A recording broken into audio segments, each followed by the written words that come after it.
Hello everyone and welcome back to your YouTube channel. I hope you all are fine at home. Now we are going to discuss some more definitions of the basic terminology and the first definition for today is voucher. Basically अगर हम बात करते हैं voucher की, जब भी हम as a business man और वुमेन हम कोई भी ट्रांजेक्शन्स करते हैं तो as an evidence, as a proof हम क्या करते हैं, वाउचर लेते हैं या वाउचर प्रिपेयर करते हैं कि वो ट्रांजेक्शन हुई है। कि कल कोई अगर हमें उस गुड्स को रिटर्न करना है कि गुड्स हमने आपसे बाय किया है और अगर वो सेलर मना कर दे तो हमें कोर्ट में उसका एविडेंस को शो करना होता है कि ये चीज़ हमने बाय किया है, ये चीज़ हमें डिस्कस हुई थी। तो किसी भी बिजनेस ट्रांजेक्शन के एविडेंस को हम क्या कहते हैं, हमेशा वाउचर कहते हैं। तो वाउचर क्या है, that is a evidence of a business transaction. ये कैश मेमो हो सकता है, कैश मेमो मतलब ये एक बिल हो सकता है, ये डेबिट नोट, क्रेडिट नोट, जो मैं आपको फर्दर बताऊंगी कि डेबिट नोट और क्रेडिट नोट क्या होते हैं।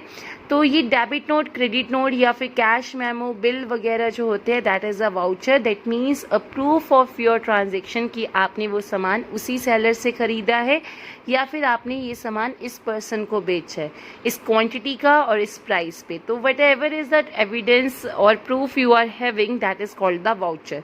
और ये वाउचर ही बेस है किसी भी ट्रांजेक्शन को रिकॉर्ड करने का। तो voucher is basically the evidence of a business transaction. Now moving to the second definition, that is purchases। जब हम बात करते हैं परचेज, एक्चुअली हमने प्रीवियस वीडियो में डिस्कस किया था कि एसेट्स क्या होते हैं। एसेट्स होते हैं कि जो भी आपको ऐसी चीज़ फ्यूचर में प्रॉफिट अर्न करने में हेल्प करे, कैश अर्न करने में हेल्प करे, that is called the asset. अब जब आप फर्नीचर खरीदते हो तो in some business that furniture is asset, but कुछ और बिजनेस की अगर हम बात करें, that depends upon the nature of the business, उस फर्नीचर को हम परचेजेस वर्ड रिकॉर्ड करते हैं। Now what is the difference between the word purchase and asset. तो परचेज हम क्या करते हैं, परचेज उस चीज़ के लिए टर्म यूज़ की जाती है जब हम कोई रॉ मटेरियल खरीदते हैं या फिर हम कोई फिनिश गुड खरीदते हैं, but purpose is to resale. जैसे अगर मैं मेरा काम हुजरी का है सपोज, और मैं कपड़ा खरीदती हूँ, उसकी टी शर्ट बनाती हूँ, देन मार्केट में बेचती हूँ, तो the purpose is the resale purpose. That is the reason मैंने उस कपड़े को क्या करना है, रिकॉर्ड करना है एज अ परचेजेस। या फिर मैंने कपड़ा खरीदा और कपड़े को बेचने डायरेक्ट, बिना टी शर्ट बनाई हम कपड़े को ऐसे ही, जैसे होता है ना, लाइक आप पीसेस पे कपड़ा बेचना शुरू कर देते हो, that is also called a purchases. अच्छा, अब मैंने मशीन खरीदी है। अब मशीन जो मैंने खरीदी है, the purpose is not the resale purpose, मुझे उस मशीन को यूज़ करना है for the production of the T shirt. तो मेरे लिए वो मशीन क्या है, it is a source of income for my future and that is a reason मैं उसको क्या डिफ़ाइन करूँगी, एसेट डिफ़ाइन करूँगी। बट जब मैं बात करती हूँ, यही मशीन एक मशीन डीलर है, ठीक है, उसने अपनी मशीनों के अंदर डील करता है, मशीन खरीदता है और बेचता है, तो उसके लिए वो मशीन क्या बन जाएगी, परचेजेस बन जाएगी। तो परचेजेस हम किसे कहते हैं, it is a term used for recording the goods और द रॉ मटेरियल, ठीक है, जिसे हम क्या करेंगे, रीसेल करेंगे या फिर उस रॉ मटेरियल को प्रोड्यूस करेंगे कोई और प्रोडक्ट, और उस प्रोडक्ट को भी हमने क्या करना है, बेच देना है। मतलब परचेजेस का जो मेन एम होगा उसे रीसेल करना है। मतलब जो सामान आप खरीदते हो डायरेक्टली उसे उसी फॉर्म में बेच दो या उसे कन्वर्ट करो फिनिश गुड्स में, तब उसे जाके सेल करो, that is the concept of purchase. अच्छा, परचेजेस में दोनों तरह की परचेज आती है, चाहे हम कैश परचेज की बात करें या क्रेडिट। कैश परचेज मतलब मैंने कैश दे के सामान खरीदा है, और क्रेडिट परचेज का मतलब क्या है, मैंने उधार पे सामान खरीदा है। तो दोनों ही परचेजेस को जब हम प्लस करते हैं तो हमारे सामने क्या आ जाता है, टोटल परचेज। तो now moving to the third definition, आपको क्या बोला है, परचेज रिटर्न क्या होता है। कई बार हम सामान खरीद के लाते हैं, वो डिफेक्टिव निकलता है, up to not a quality specification होता है, तो उस रीज़न की वजह से हम उस सामान को क्या करते हैं, सेलर को रिटर्न कर देते हैं। आप सामान लेके आते हो, वो उस क्वालिटी का नहीं होता है जो प्रॉमिस किया होता है, वो कुछ डिफेक्टिव निकलता है, and that is the reason आप उसे सेलर को रिटर्न करने जाते हो। तो जो गुड्स आपने परचेज की है, it may be return, may be मतलब हो सकता है return, for any reason. For example they are defective, क्योंकि वो सामान डिफेक्टिव था, और जब उस सामान को आप रिटर्न करोगे क्योंकि आपने उसे पहले खरीदा था, अब उस आप परचेज को रिटर्न करने जा रहे हो, and that is a reason, it is known as purchase return. जब बात करते हैं सेल्स की, तो सेल बेसिकली हम वर्ड यूज़ करते हैं जब हम सेल ऑफ क्या करते हैं, गुड्स करते हैं। जब भी हमने सेल गुड्स की करनी है, सामान की करनी है जो हमने खरीदा है, that is called the sales of goods. And जैसे अगर सपोज करो मैंने वही होजरी की एग्जांपल मैं दोबारा ले लूँ, अगर मेरा काम होजरी का है, मैं कपड़ा बेच रही हूँ, मैं टी शर्ट बना के बेच रही हूँ, तो I will use the word sale for the T shirt selling. But अगर मेरी मशीन ख़राब हो गई है और मैं मशीन ख़राब होने की वजह से मेरा मशीन मेरे को बेचनी पड़ रही है, तो उसके लिए मैं वर्ड सेल्स यूज़ नहीं करूँगी। This is one of the very important point and I am going to repeat it, तो note it down somewhere.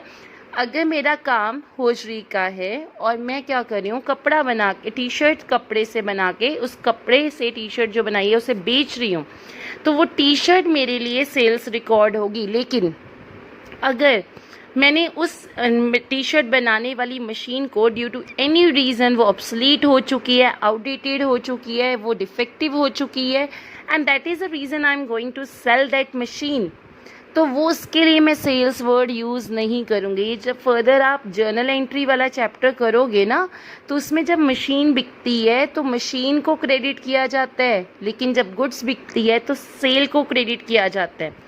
Done. तो गुड्स जो आपने परचेज़ की है, या फिर अगर हम बात करते हैं गुड्स आपने जो परचेज़ की है या गुड्स आपने जो प्रोड्यूस की है, उसे अगर आप बेच रहे हो, तो that is called the term sales. अब सेल रिटर्न, जब आपने गुड्स बेची, रीज़न कुछ भी हो सकता है, डिफेक्टिव चीज़ थी, वो सामान परचेज़र आके आपको रिटर्न करके चला गया। गुड्स सोल्ड व्हेन रिटर्न्ड, अगर कोई सामान आपने बेचा और वो रिटर्न कर गया परचेज़र, तो उसे आप क्या कहोगे, सेल रिटर्न कहोगे।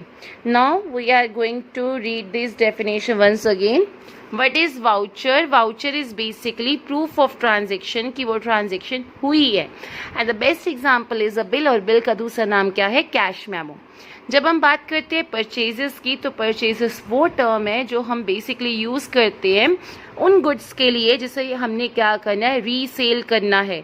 मतलब मशीन भी है, मशीन अगर एक मशीन डीलर है, जैसे इलेक्ट्रॉनिक्स वालों के लिए जो वॉशिंग मशीन है, तो या फिर फ्रिज वगैरह है, that is called the goods, और उसे हम परचेजेस वर्ड यूज़ करते हैं। लेकिन अगर कोई एसेट्स है, जैसे जो लॉन्ग टर्म पर्पस के लिए बिजनेस में यूज़ होने वाला है for the generation of the income, तो उसमें आप वर्ड एसेट यूज़ करते हो, परचेजेस यूज़ नहीं करते हो।